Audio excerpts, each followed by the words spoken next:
Good morning. It's Wednesday, December 10th. National Logger Day. Logger? I hardly know her. And now, the news.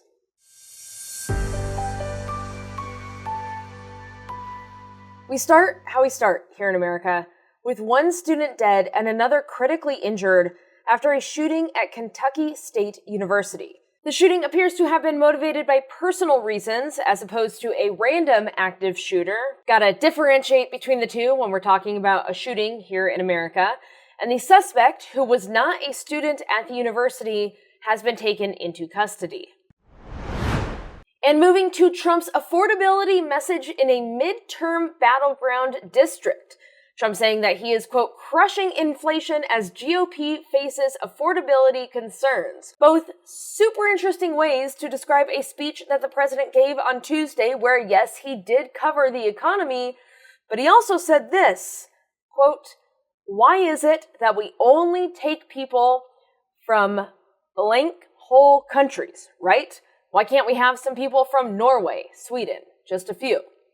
He then complained about taking immigrants from, quote, hellhole countries like Afghanistan, Haiti, Somalia, and other countries, saying that they are, quote, a disaster, right?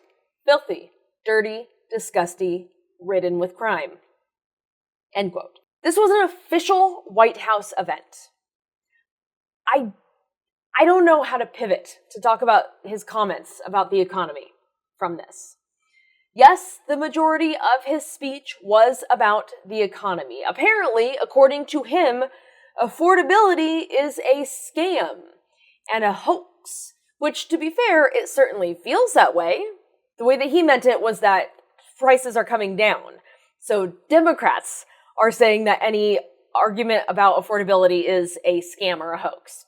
But that's not how he said it. I would not agree, though. I would not say that it feels like things are more affordable, nor would most of the country, which is why Democrats continue to win elections across the board. Just Tuesday night, in fact, while Trump was giving this horrendous speech, voters in Miami flipped a mayoral seat to blue for the first time in 30 years. 3 decades. Democrats are doing very well in elections, and a lot of that stems from the fact that the economy is doing very poorly, and the Republicans are being led by someone who is pretending like, one, it's not doing poorly, and two, it's not his fault anyway. Meanwhile, the Republican Party itself is imploding. What's left of it, at least. So far, 23 House Republicans have announced their retirement or that they are seeking another office, while 4 have just announced their resignations. And there are rumors that more may join. You can all but expect that if the most insane thing happens and Republicans somehow were to eke out a win and hold the House, which is that'd be wild, Speaker Johnson will not be the speaker. What is more questionable is, will he be able to hold on to his speakership for the rest of the term?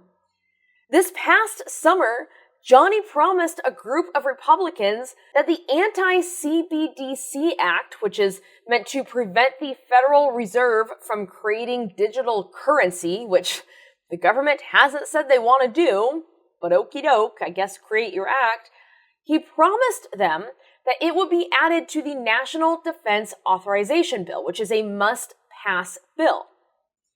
But now, that is not in the bill.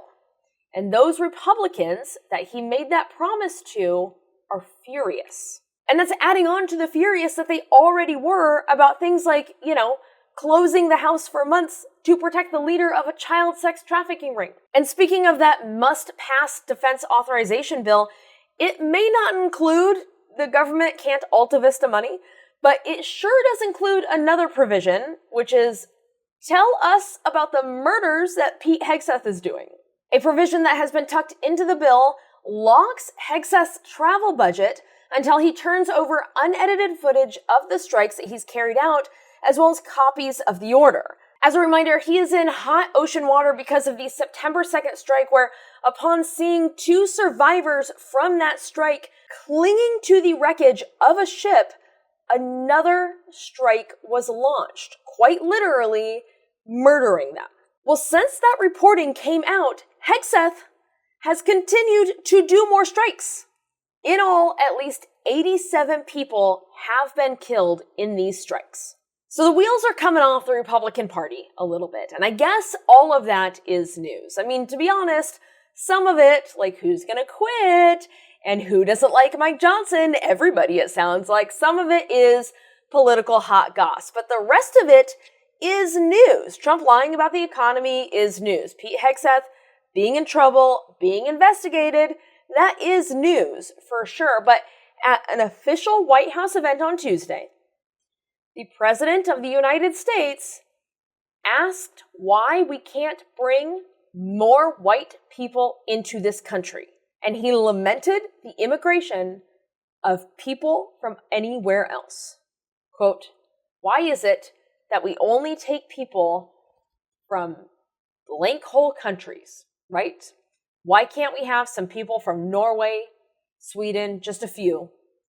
Hellholes like Afghanistan, Haiti, Somalia, and many other countries are a disaster, right?